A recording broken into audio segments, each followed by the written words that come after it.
नमस्कार दोस्तों।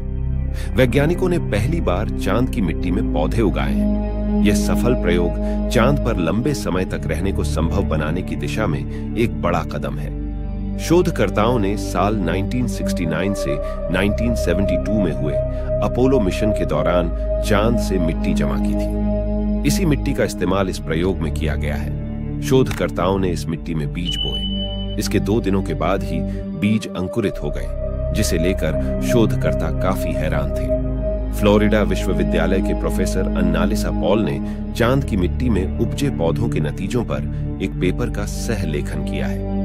अन्नालिसा बताते हैं कि हर पौधा करीब 6 दिनों तक एक जैसा दिखता था, लेकिन जल्द ही इसे लेकर मुश्किलें सामने आईं। चांद की मिट्टी में उगाए गए पौधे कमजोर दिखने लगे और धीरे धीरे विकसित हुए। आखिर में यह पौधे खत्म हो गए।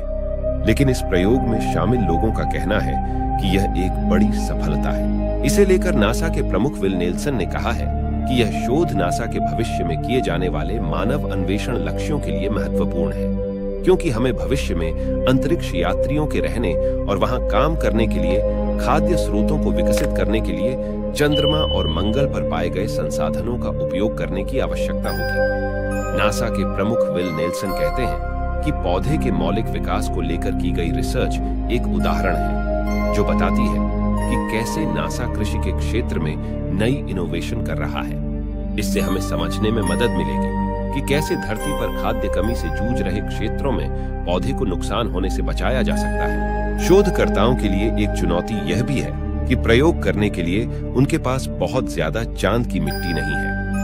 1969 से 1972 तक नासा के अंतरिक्ष यात्री चांद की सतह से 382 किलोग्राम मिट्टी लाए थे। इस 382 किलो मिट्टी में चांद की चट्टानों के नमूने कंकड़, रेत और धूल शामिल था। फ्लोरिडा विश्वविद्यालय की टीम को नमूनों में प्रयोग के लिए प्रति पौधा सिर्फ 1 ग्राम मिट्टी दी गई थी, जिसे दशकों से बंद रखा गया था। नासा ने 1972 के बाद पहली बार 2025 के लिए निर्धारित एक मिशन में मानवों को चंद्रमा पर उतारने की योजना बनाई है। तो आज के लिए बस इतना ही, और please like and subscribe my YouTube channel.